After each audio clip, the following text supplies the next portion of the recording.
Olá, boa tarde. O Estação de Serviço de hoje vai abordar as doenças respiratórias. Isto quando se sabe que na última década o número de casos tem vindo a aumentar no nosso país. São já 350 mil crianças atingidas por este tipo de patologia. Em estúdio para comentar este tema vai estar Belmiro Rocha, ele que é presidente da Associação Portuguesa de Enfermeiros de Reabilitação. A pergunta que fazemos é se há forma de reduzir as doenças respiratórias e, como sempre, contamos com a sua participação através do telefone 296 202 767. Até já.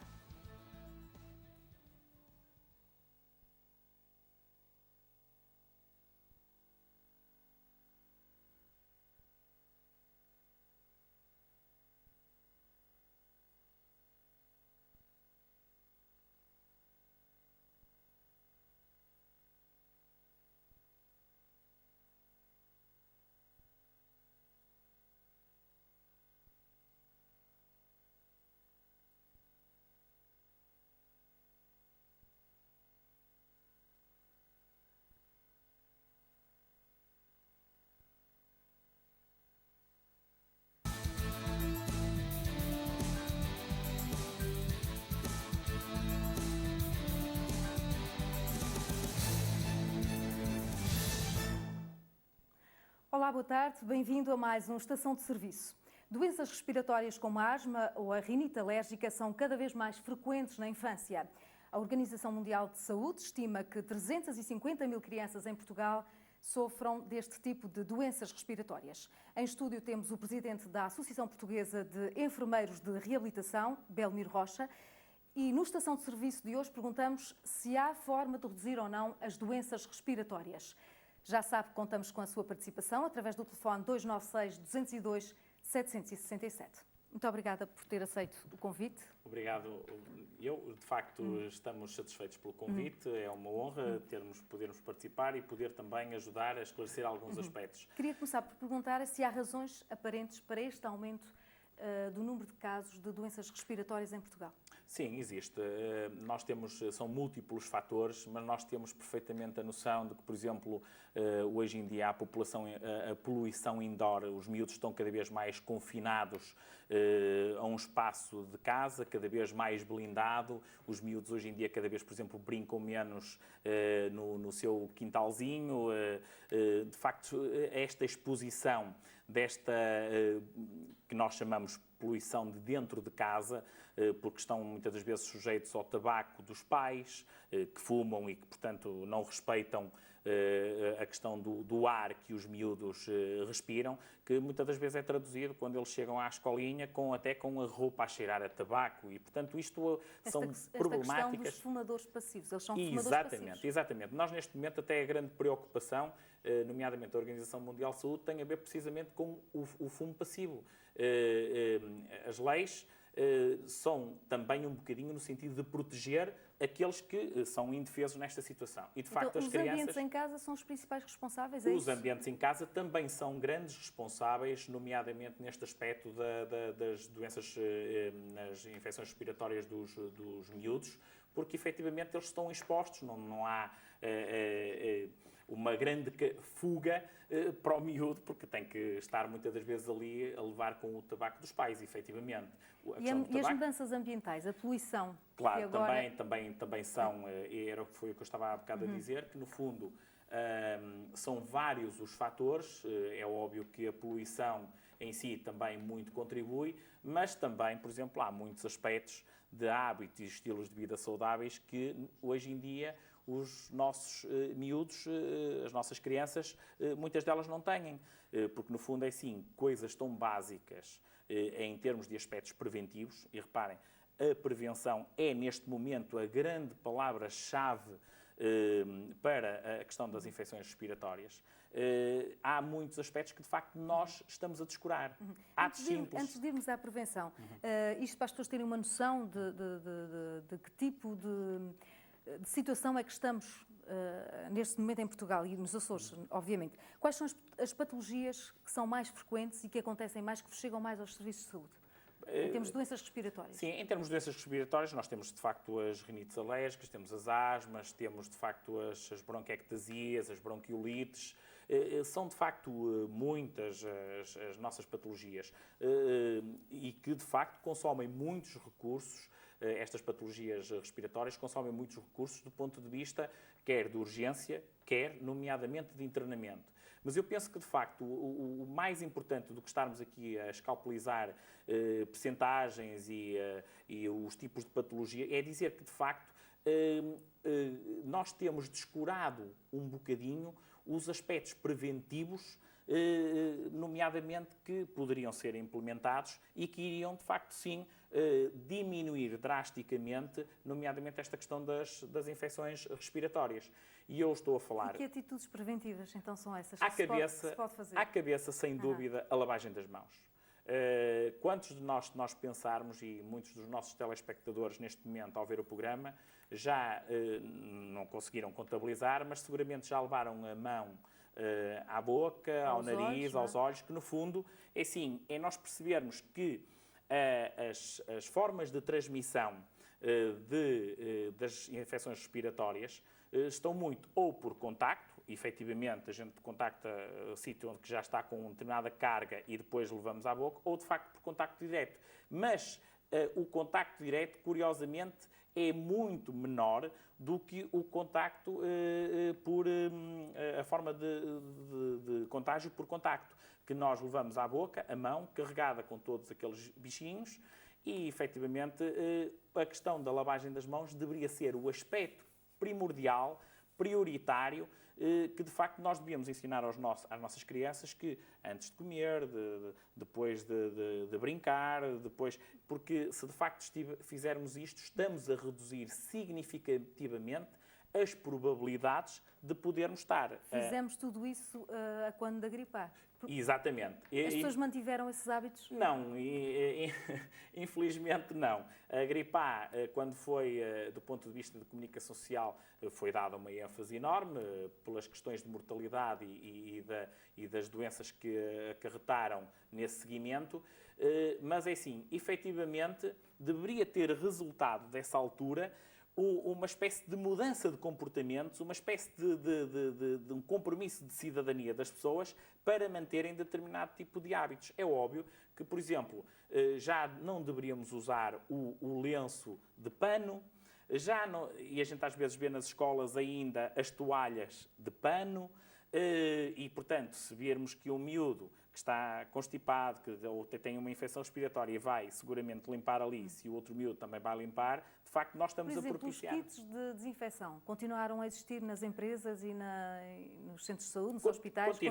Continuaram. Efetivamente, não foram retirados, não, pelo menos não foram isso retirados, ficou, não é? Podem estar agora já não a ter aquela frequência tão grande de substituição, de recarga, mas continuaram. Esse foi um aspecto positivo que de facto a gente nota que ainda se manteve. Mas aspectos básicos como a questão dos lenços de papel, que deveriam de facto ser um uso banalizado, portanto estamos a notar um bocadinho o retrocesso, está-se a notar um bocadinho de retrocesso, por exemplo, as pessoas não devem fazer aquele espilro para a mão, devem ser, portanto, isto de facto foram aspectos que estão a começar a ser um bocadinho descurados e que automaticamente, ao descurarmos estes aspectos, estamos a aumentar a probabilidade de poder vir a contrair mais infecções respiratórias. Por comparação, há doenças respiratórias muito mais preocupantes do que foi a gripe A?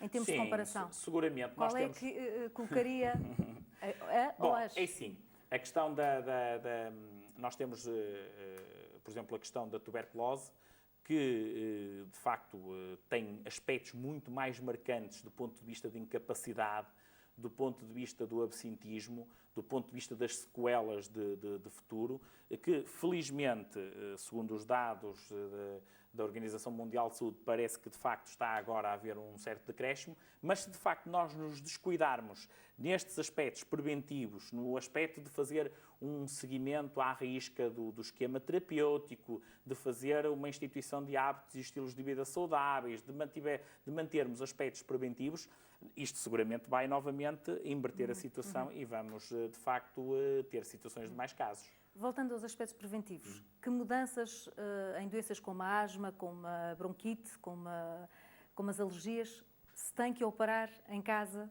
ou fora de casa para evitar que, Aqui, ou para diminuir? Nós, enquanto enfermeiros, e neste caso enfermeiros de reabilitação, por exemplo, o aspecto da área respiratória, de facto, toca-nos muito e, de facto, diz-nos muito. E há aqui um aspecto que os nossos telespectadores devem ter, que é no sentido de, em caso de dúvida, devem consultar o seu médico de família ou o seu enfermeiro de família.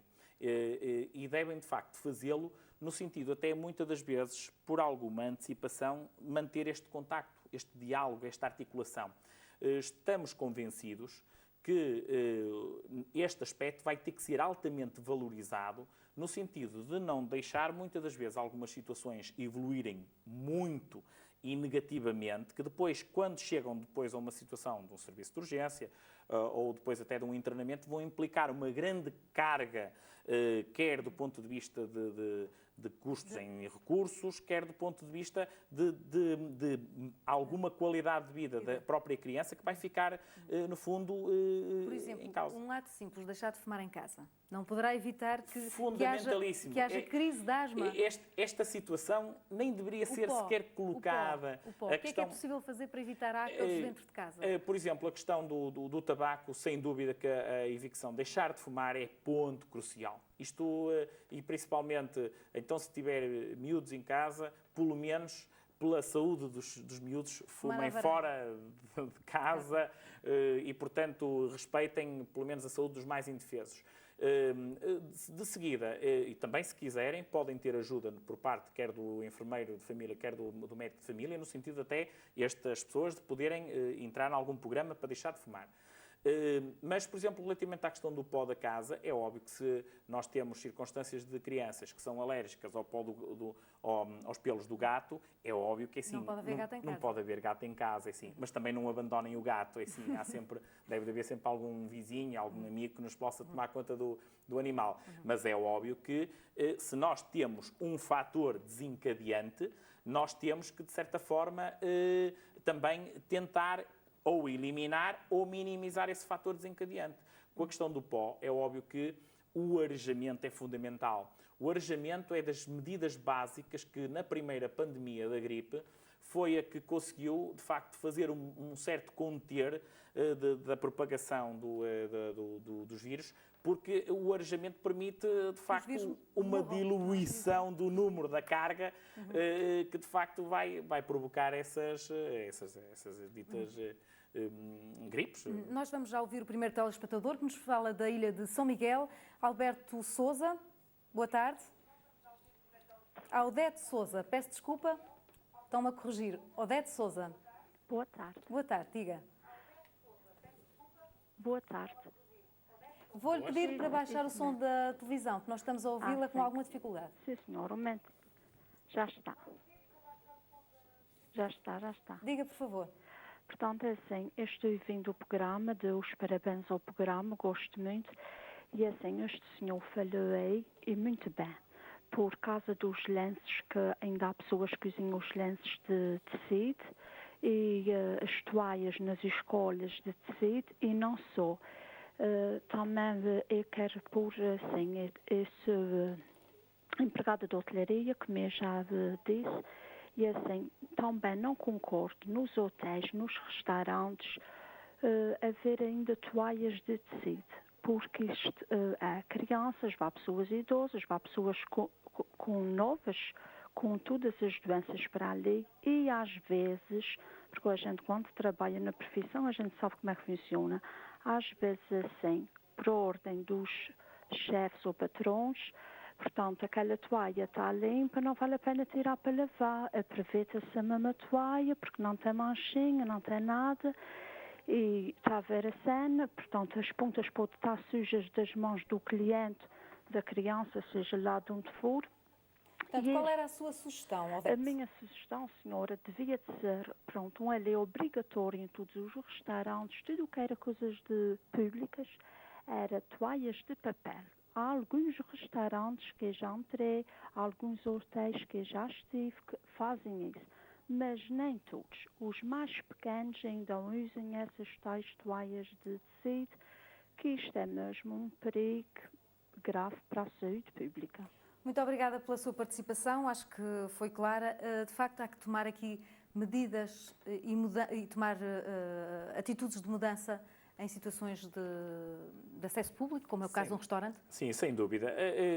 Eu compreendo esta questão desta nossa telespectadora. Seguramente, pronto, é um pouquinho levar a situação quase um bocadinho em termos de extremo, mas eu já me daria por muito contente se conseguisse ver em todas as escolas do país as toalhas de papel, os toalhetes de papel, e ver, nomeadamente, o sabão líquido através do doseador e não o sabonete que passa de mão em mão também dos miúdos. Portanto, o alerta que nós, enfermeiros de reabilitação, acabamos por fazer um bocadinho nesta situação é sim, temos que proteger um bocadinho os que neste momento estão mais vulneráveis.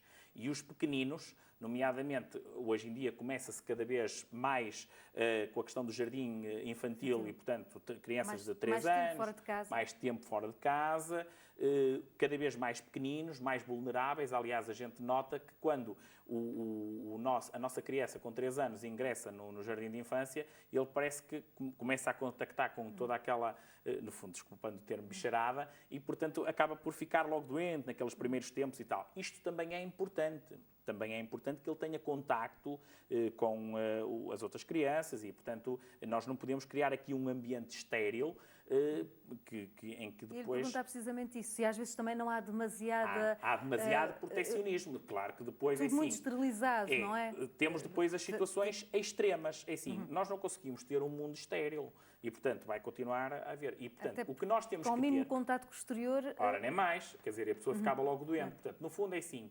Nós temos que ter um conjunto de hábitos e estilos de vida saudáveis. É muito importante que a pessoa faça de vez em quando umas inspirações e umas expirações profundas, que de facto meta o arzinho pelo nariz, o arzinho depois saia pela boca como se estivesse a soprar uma vela, com os lábios semicerrados, portanto, cheirar uma flor, e entretanto depois soprar como se estivéssemos a soprar numa vela, profunda e lentamente. Isto é importante, são pequenos exercícios respiratórios para ventilar todos os nossos pulmões, todas as áreas dos nossos pulmões. Parecem coisas simples que não básicas. As pessoas no normal não dão a importância, não é, no dia a dia. Muitas das vezes nós procuramos respostas complexas, procuramos muitas das vezes soluções complexas para coisas que muitas das vezes de facto estão ao nosso acesso. E portanto a gente só tem que de facto fazer recurso delas de forma sistemática. Nós vamos ouvir já a opinião de João Silveira, que nos fala da Ilha do Faial. Boa tarde. Boa tarde, senhora jornalista, boa tarde, senhor enfermeiro. É o seguinte, sobre o fumar, há países que é quase proibido fumar mesmo nas próprias residências. Quase ninguém fuma em casa, a não ser um casal que vivem sós, que acontece também, e fuma ali os dois mão por mão, estão fumando um do outro. Em Portugal ou no Faial, por exemplo, isso é quase uma ofensa. Um homem não poder fumar na sua própria casa é quase um sacrilégio. Okay? Isto aqui é meu e fumo. Eu vou à casa de amigos meus, que estão 2, 3 pessoas fumando, e eu também fumo. Eu já fumei, e no tempo da minha pequena mais velha, que tem 41 anos, eu fumava em casa com ela presente. Não sou perfeito, mas agora já se sabe tanta coisa que... E além disso, as pessoas que fumam só na rua fumariam muito menos, porque quando está a chover não vão à rua fumar, esperam, e quando está estiado é que vão fumar. Portanto, era preciso incutir essa ideia para que se fume menos e as crianças não vão fumando desde que nasçam. Boa tarde, obrigada. Muito obrigada pela sua participação.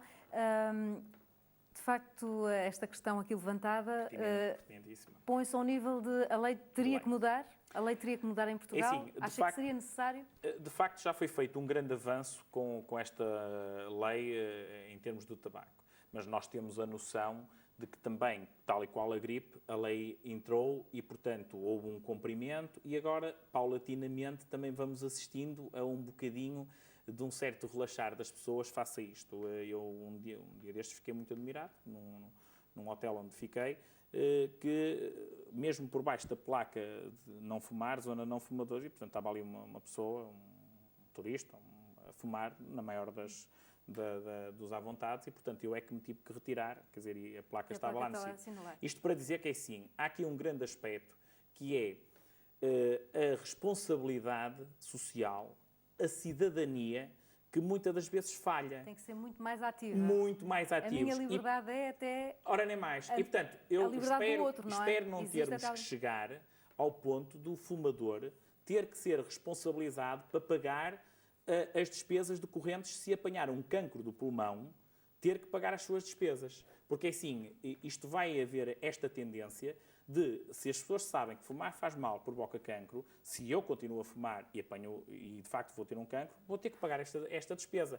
E espero não termos que chegar a um ponto destes que de facto muito restritivo e muito punitivo, e que as pessoas por antecipação percebam que de facto têm que ter uma responsabilidade social e um papel de cidadania, de respeito, precisamente também pelos outros. Eu queria voltar aos aspectos da prevenção, mas antes vamos até São Miguel para falar com a Fernanda Tomé. Boa tarde. Olá, Marta Silva, boa tarde. E também ao enfermeiro, boa tarde. Diga, por favor, pode colocar a sua questão ou a sua opinião? Eu queria perguntar aí ao enfermeiro, Marta. Portanto, eu tenho um menino, portanto, que é autista, tem 15 anos, e é um problema porque, portanto, ele é um menino que, pronto, é tal coisa, precisa sempre do nosso apoio. E, portanto, eu tenho que andar a lavar-lhe as mãos, eu tenho que, pronto, é um apoio constantemente. E ele quase sempre, portanto, quando chega a esta altura de outubro, praticamente até primavera, constipa muito. Eu queria perguntar aí ao enfermeiro, portanto, ele já foi para o bloco 2 vezes dos dentes, tem vários, portanto, problemas de dentição, já fui lá para o Estefânia também, portanto, com obsessos de 9 dentes que aqui não conseguiram tratar.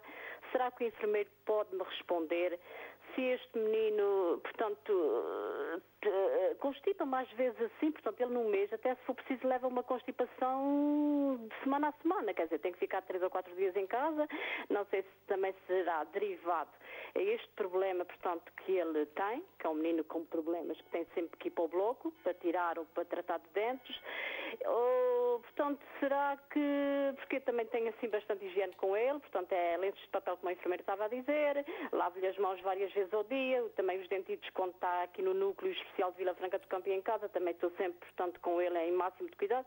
Mas queria perguntar ao enfermeiro, quer dizer, eu também sou uma mãe que o enfermeiro pode me dizer, também faço aquele chá de limão, 2, 3 vezes ao dia, portanto, dou-lhe muito mel, que eu tenho mel caseiro de casa, em vez de aplicar qualquer xarope, aplico-lhe o mel 2, 3 vezes ao dia, quer dizer, coisinhas assim, portanto, xarope de cenoura, às vezes quando eu não tenho mel, dou-lhe muitas hortaliças, mas é um miúdo que constantemente, Marta Silva está sempre constipado, quer dizer, por mais que eu tenha cuidado, é um miúdo que, pronto, e é constipações, que é um miúdo autista, não tem comunicação, e é muito difícil levá-lo para uma urgência, porque ele também se teme em abrir portanto, a boca, para lhe verem a garganta, para lhe escutarem, quer dizer, é um miúdo que a gente torna-se um bocadinho complicado. Queria perguntar ao enfermeiro o que é que ele me pode ajudar assim, portanto, para reduzir mais, portanto, esse problema que este miúdo tem. Muito obrigada pelo Marta seu contributo. Deus, enfermeiro, também um dia feliz para vocês os dois. Obrigada. Muito obrigada. Há alguma razão para que este miúdo que sofre da patologia de autismo tenha com mais facilidade gripes, constipações, doenças respiratórias do que outro miúdo, ou o facto de ir ao bloco com muita frequência também poderá estar mais exposto a vírus? Será essa a razão? Bom, sim, não conheço a situação em si. A única coisa que de facto eu acho que neste momento também é importante referir tem a ver com alguns aspectos do estilo. As infecções respiratórias muitas das vezes começam quando nós temos circunstâncias de infecções na nossa cavidade oral, na nossa boca, e, portanto, o aspecto de se fazer uma boa higiene da nossa boca é fundamental. E, portanto, isto é o primeiro ponto que eu gostava de dizer, que, de facto, porque é uma porta de entrada, seguramente, e, portanto, isto tem que ser dito. A higiene, não basta só a higiene do corpo todo, a higiene de boca é fundamental. Tem depois toda a influência ao nível de... Muita influência. Quer, por um lado, muitas das vezes, nas infecções, faz o alojamento de todos os bichinhos, como se costuma dizer, e, entretanto, depois, por arrasto, vão por ali, para as vias aéreas superiores e depois para as vias aéreas inferiores. Bom, depois, o outro aspecto que eu gostava também de salientar é, sim, é óbvio que estes miúdos têm uma certa tendência de algum isolamento e, portanto, também menos atividade física, menos, no fundo, exercício e, portanto, se calhar até são um bocadinho mais sedentários e, portanto, estar muitas das vezes confinados ou na casa ou no local onde estão, se calhar com algum imobilismo, também... Quando são expostos a ambientes diferentes, estão também, mais suscetíveis. às vezes também não ajuda. Às vezes também não ajuda. Portanto, daí que é extremamente importante, independentemente da patologia que ele tem, que de facto ele também saia inserido com os outros miúdos. Ela falava na aqui também na questão de ser mais durante o inverno. Estas doenças são Sim. tipicamente outro aspecto, sazonais. exatamente, são tipicamente sazonais. O outro aspecto tem a ver com a parte de vacinas específicas ou não específicas, e eu aí acho que era extremamente importante ele fazer algum aspecto preventivo, em termos de esquema vacinal, por força, a preparar-se melhor para depois, à altura do inverno, e que aparecem de facto todas aquelas gripes. Há pais e às vezes que são reticentes em relação às vacinas, porque têm receio dos efeitos secundários. É defensor das vacinas? Acha que... Não, sou claramente defensor. Por volta de que idade é que das devem ser vacinas. dadas? É assim, as vacinas têm um calendário, o Plano Nacional de Vacinas, e depois temos todo um conjunto de vacinas que estão à disposição portanto, do cidadão. Mas, relativamente às vacinas, eu acho que assim, elas devem ser feitas devidamente articuladas com o enfermeiro e o seu médico de família. Porque, assim, cada caso é um caso, muitas das situações têm que, de facto, ser vistas com um todo e, portanto, há algum tipo de vacinação que pode ser feita do ponto de vista preventivo, que se calhar para aquela criança tem que ser uma e não propriamente Elas são outra. participadas na totalidade? Pois isto agora está a ter uma grande evolução do ponto de vista das comparticipações. Ainda não sei assim muito em pormenor e, portanto, também não quero estar aqui a enganar as pessoas, mas há muitas que de facto não são comparticipadas. Sei que, por exemplo, aqui nos Açores há uma das vacinas que de facto é totalmente comparticipada, portanto gratuita. Acho que até é uma situação de toda o Serviço Regional de Saúde, ouvi hoje precisamente dizer, o que é ótimo, é de facto um investimento. Quanto a medicamentos, os doentes respiratórios não têm comparticipação na totalidade. Como é que vê o caso de famílias que não podem suportar os custos de tratar, por exemplo, um asmático ou uma bronquite? Assim, de facto, já começamos a assistir, e isto vamos ter que estar muito atentos e seguramente os enfermeiros e médicos de família vão estar muito atentos a este pormenor, até o Serviço Social, porque já começamos a assistir a alguns utentes, doentes, que recorrem por um processo de uma agudização da sua doença respiratória, recorrem a um serviço de urgência. Entretanto, é tratado aquele processo de agudização, saem de lá com uma receita com os medicamentos e estamos a assistir que alguns dos pacientes, hoje em dia, regressam, passado 3 ou 4 dias, novamente ao mesmo serviço de urgência e aquela receita ainda nem sequer foram levantar os medicamentos à farmácia porque não têm dinheiro para ela. E, portanto, isto é um fenómeno que não sei quantificar esta situação.